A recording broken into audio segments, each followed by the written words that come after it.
guys, welcome back to Time Bomb channel, of course with myself, the Bombardier, and we've got a real eye-opener for you on the channel today. The colour perhaps may not appeal to everyone, but it is without doubt straight from the fridge cool.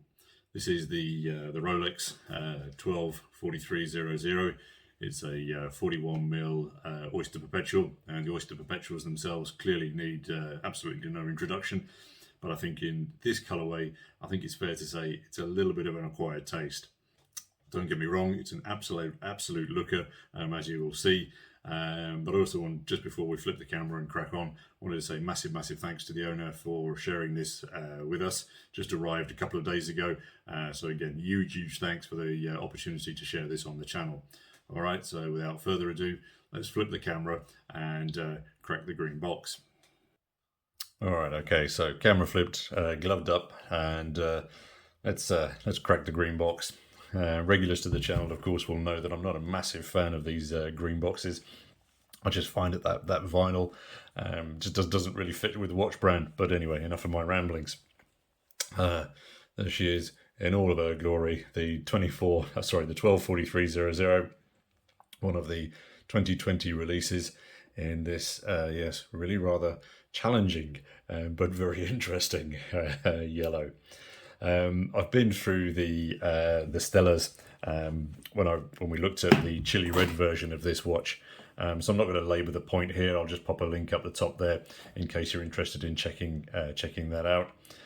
The Oyster Perpetual to me has always always been the Rolex that is so understated and unfussy. It's really one of their watches that I think is not trying at all hard to be sexy, but in this yellow that comes across as being a little bit of a contradiction in terms, because this one, yeah, I mean, it's just screaming out, look at me. This, of course, then is the upsized 41 mils, but in my measurements, I don't find it 41 mils at all. I mean, across that case body, I find it actually it's actually under 40. So I'm not quite sure what, as I mentioned before, what all the fuss was about, in that size increase, because I don't think it's increased massively at all. The top to bottom lugs there, you're looking at a very manageable 47 mils north to south. It's then 11.5 mils in depth. I mean, so just those stats on their own, I think, make this an all-day wearer without reservation. On that reverse side, then, of course, we have our signed crown here at the 3, screw-down signed crown. Focusing a little bit more on the dial because it's very difficult not to. Up at the 12, then, we have the white gold coronet. And if my understanding is correct, that they use a type of lacquering technique to apply that yellow colour to the dial. I mean, it's quite bizarre because, as you can see from these shots out in the sun, I mean, it wasn't massively sunshine today. It was a little bit overcast, but you can see in different lights that the colour of this yellow really does change quite considerably. I mean, from one angle, it's almost like a National Geographic yellow. Then in other lights, it's more of a kind of a burnt egg yolk. And then in this image, to me, I think it's almost that pure minion yellow. But as you can see, it doesn't matter which way you look at it, really engaging dial. The hands, to me, on the Oyster Perpetual are also as well the perfect length, which is one of my common red rags to a bull. The watch manufacturers get the hand sizes wrong, but if you look here, you can just see how the hour hand then, just rubs shoulders with the hour markers as it comes past. The minute hand then all the way down onto the minute track, and the seconds hand buzzing around there also. I think, yeah, absolutely ideal. Back to the measurements though, just to mention, of course, it is 21 mils in depth. But if you look at it here, I think from that south upwards position, that lug width to me provides an almost idyllic size ratio to the case width across here. As I say, that top up vision there, as I say, it's absolutely perfect. Yeah, measured to perfection. The strap then obviously has that standard taperage down from the 21 to, I think it's just around 15.5, if I remember correctly, at the clasp.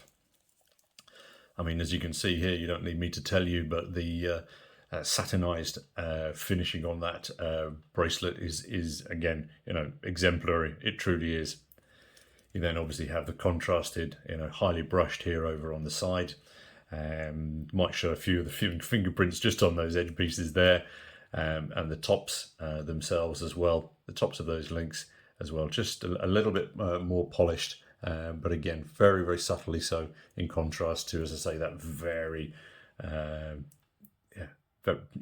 beautiful mirror finish on the flanks there, and also, as you can see, on the bezel also.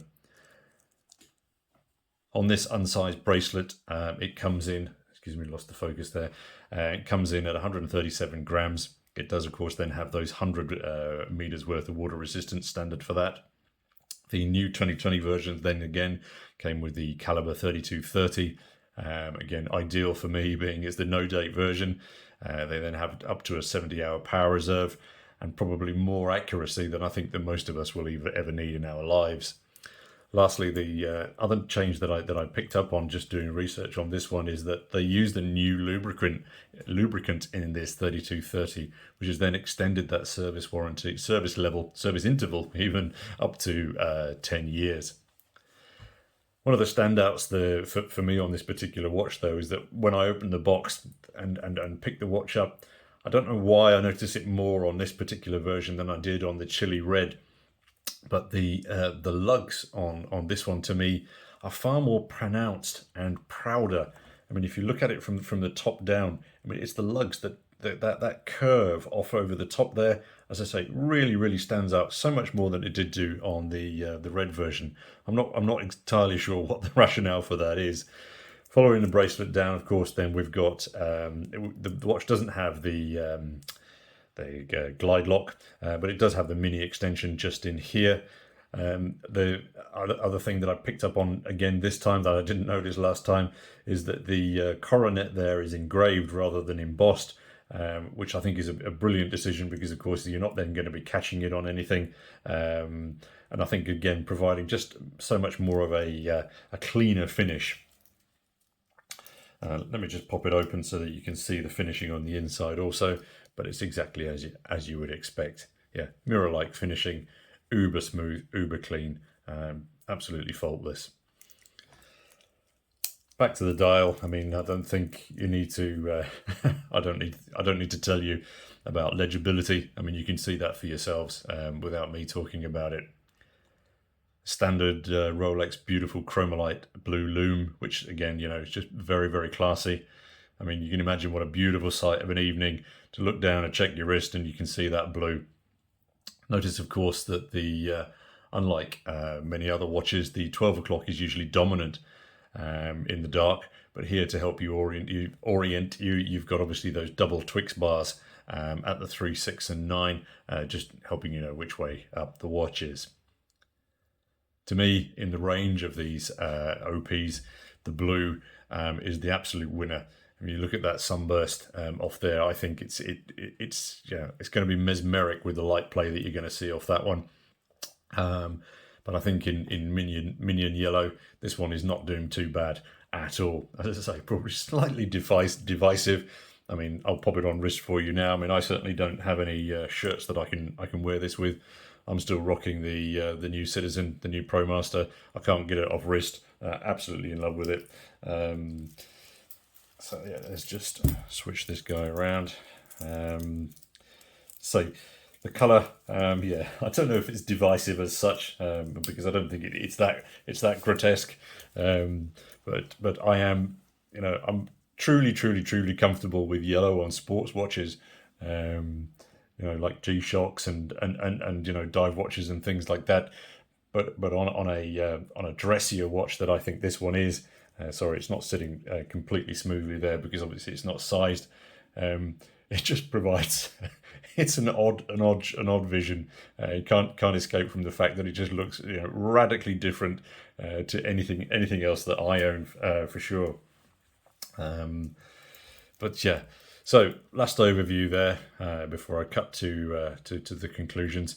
But again, really, really, really interesting piece. And as I say, a couple of things that I've noticed on this one, maybe because of that dial color that I didn't notice on the chili red.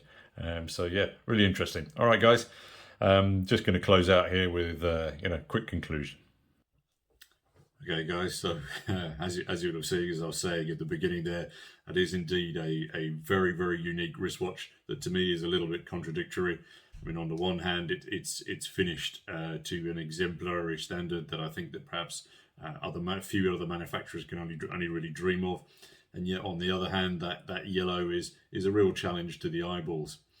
But before we finish today, we have a second watch on the channel, and we reviewed this some time back when we did the video on how to spot the fake Rolex. It's, yes, indeed, this little abomination. And well, the owner called me up and said, "Yeah, let's get it back on the channel because he's absolutely done with it. He hates it with a passion, and he's offering it up for destruction. And we need you guys to decide how it dies." I mean, we could do something like death by time bomb. I was also thinking maybe even death by cookery, but I'm pretty sure that the steel on the blade perhaps may not be able to destroy this one sufficiently. But over to you guys. How would you like to see it destroyed? I have to confess, perhaps a little bit of a weird feeling destroying a watch, because in case you haven't guessed, I've got a little bit of a soft spot for them. And I tend to sell what I dislike. I've never actually destroyed one, trashed it, or anything like that. I've either given it away or something. But the owner has convinced me that this shitty little fake really needs removing from the planet. So drop your comments down below, chaps. Let me know what you think and what we should do with this. All right, thanks as always for your time and for your view. And of course, until next time, this is your host, Bombardier, signing off. Cheers.